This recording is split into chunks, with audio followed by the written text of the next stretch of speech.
On March 9th, 1919, Ruth Elwood was found wandering through the desert in Lincoln County.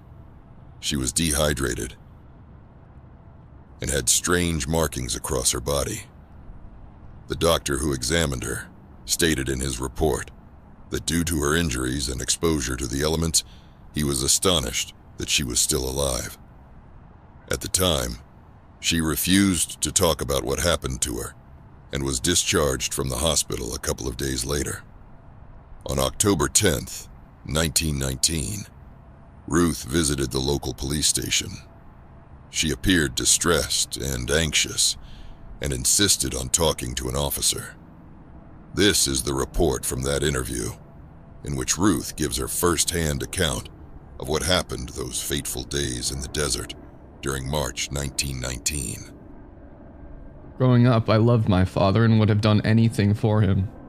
When he told me he'd arranged for me to marry the banker's son, I was elated. He was a handsome man from a wealthy family. I thought marrying him would mean love and stability. Oh, how wrong I was. At first, he was charming and kind, but it didn't take long for his act to fade. He could be so callous and cruel, and his mood would switch without warning. He scolded me once for overcooking his stew. Another time for looking the wrong way at his friend. My father saw the bruises. He knew what was going on. I ran over there once in torn clothes with fresh bruises and pleaded for him to help. But instead he dragged me back home and made me apologize to my husband for leaving. I realized then that I'd been nothing more than a business action for my father's gain. My husband owned me and could do with me as he pleased. On the morning that my husband gave me my black eye, I packed a satchel with dried food and a flask of water and left the house and kept on walking. I didn't know where I was going. I just let my feet carry me. I just wanted to get out of there, and at the time I wasn't thinking practically. In my mind, anywhere, including far out there in the barren desert, was better than being near him. I walked for I don't know how long. It must have been hours. I'd left early that morning, but by the time I stopped, I was deep in the desert and the sky was darkening around me. That's when the gravity of the situation hit me. I was miles from home. My body ached, my mind frantic. I didn't know whereabouts I was, and I knew it would soon be pitch black. I sat by this weathered tree and tried to make sense of it all. I knew I'd have to go back. I had nowhere else to go. I know that walking in the dark with no source of light wasn't an option. So I'd have to sleep out until first light. I wasn't afraid of spending the night out there, even though I'd grown up hearing the stories of horrors that roamed the desert.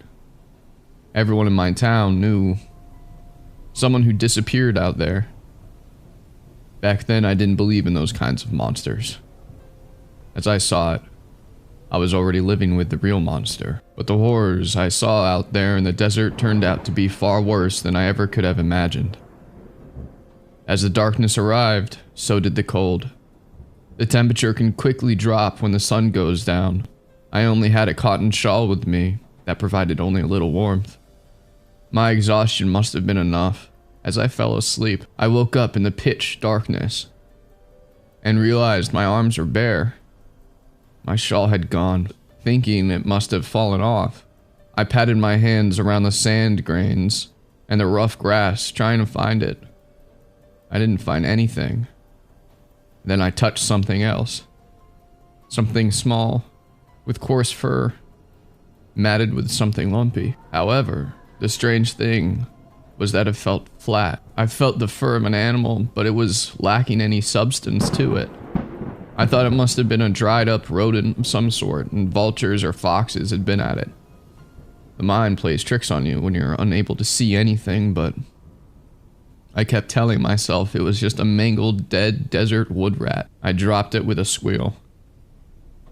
It made me feel uncomfortable knowing that it was right there next to me, but I knew that roaming around in the pitch black would have been foolish. Besides, there would be plenty of critters out there in the desert, alive ones. regardless of which part of it I went in. So I wrapped my arms around my legs and I stayed like that all night, with my back pressed against the trunk of that weathered tree. I caught myself sliding from the trunk a few times, promptly propped my exhausted body up. I flinched every time I heard something rustle close to me, and I was sure I heard movement close to me. Footsteps, but sounded too sharp and agile to belong to a human. I didn't sleep properly after that. I shivered all night. I'd never felt that cold before. A coldness that seemed to creep beneath my skin and bury itself there. I knew it. I knew that I wasn't alone out there and that something horrifying was out there with me. But at that point, I just didn't want to believe it. At first light, I witnessed the true horror of what I'd been holding the night before, and it made me feel sick to my core. I was surrounded by dozens of rodents. At least that's what I think they once were. There was a circle of them.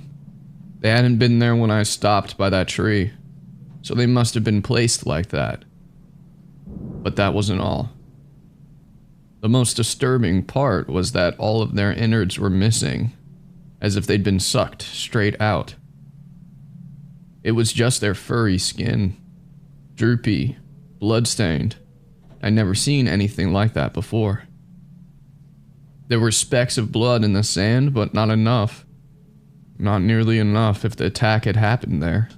Whatever had done this to these rodents had done it away from there and then moved them. I'd never known an animal to gut their prey like that or to place it so purposely in a circular shape. No animal I knew of would do such a thing. In my distress, I thought it was my husband. He sent someone to do this to me, to make me think I was losing my mind. If this was the case, then it worked. I was terrified. I touched my black eye and saw the realization that I had to go back. I had nowhere else to go, so I could either die out there in the desert, or I could go back home to him. Each one of those rodents didn't just have its innards removed, its eyes were gone too.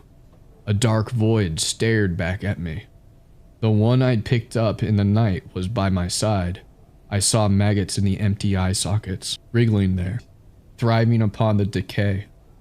I couldn't stop looking at them and wondering, would I end up meeting the same fate? I started walking back to town, but I couldn't shake that horrifying sight from my head. I was low on water, and only allowed myself a small sip every couple of hours, so I was also dehydrated. I think this played a part in my disorientation and led me to walk deeper into the desert, then away from it. But I don't know for sure. It could have just been that the desert didn't want to let me leave. I was certain I was going the right way.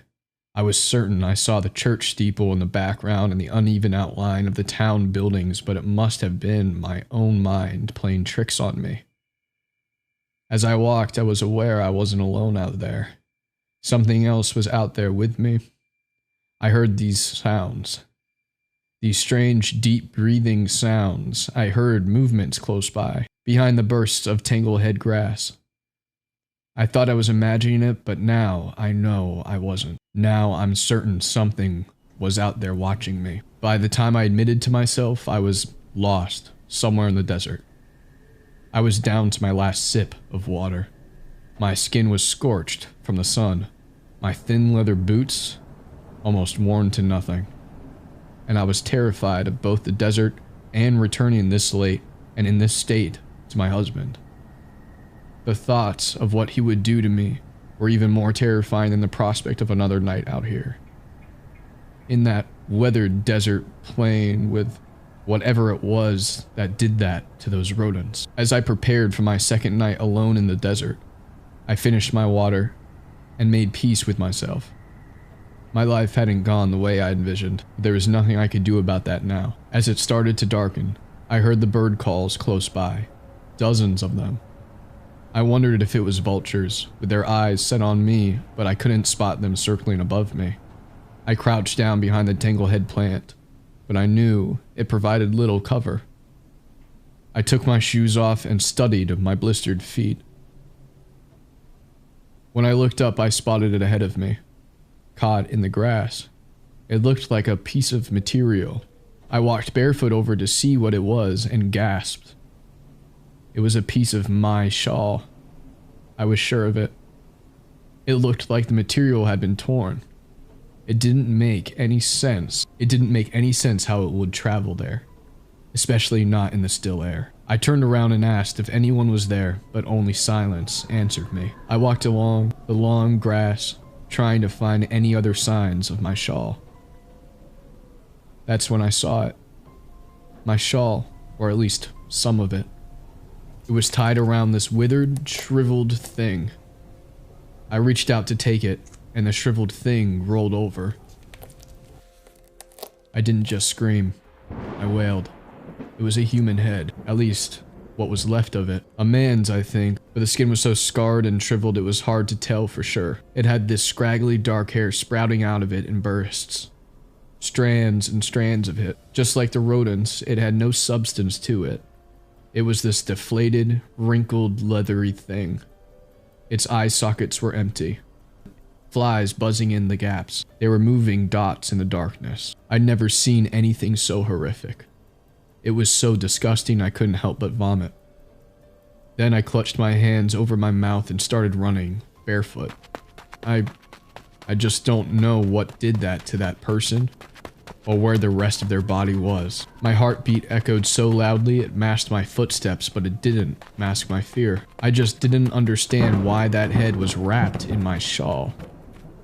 I turned and ran, shoeless and thoughtlessly through the desert. As I ran, I heard something following me. These muffled grunts, as if whoever was there was covering their mouth as they moved. I didn't look back, I just kept on running. But as it was darkening, and the ground was rocky and uneven, I tripped over a tuft of grass and tumbled onto the ground. I was aching. My whole body burned like fire. The sounds grew around me. Those muffled, breathing sounds. My eyes darted around the area to try and place it, but I couldn't see anything. My heart was thudding within my chest with such force I thought it would explode inside of me. I thought this was it. This was my end. I'd die out there and that thing would drain me alive and keep my skin as a trophy. That it'd use my lifeless remains to taunt other people who got lost out there. I tried scrambling backward, using my hands behind me to move me. I ignored the pain from the sharp rocks and sharp grass and kept on moving. Those muffled sounds echoed around me, all around me, impossible to place. And I heard the footsteps, sharp, quick. They didn't sound like human footsteps. Then my worst fears happened.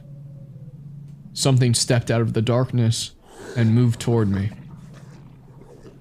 I don't fully know where it came from, only that it appeared. I couldn't see it properly in the gloom, but I saw enough to see that it was carrying something.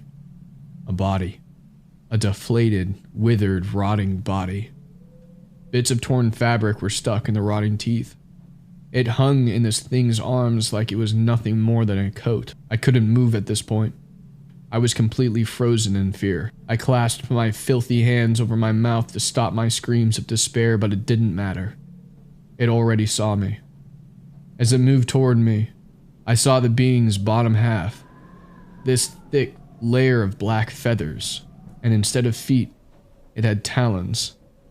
Talons like a bird's. I had to blink my eyes to check if I was going crazy. But I saw it. I saw what I saw. It peered down at me with human eyes, set in a not altogether human face. The eyes, something about the eyes didn't look right. They were too small for its face. There was a gap around them, one void of darkness. It was as if they'd slotted them into a hole too big for them.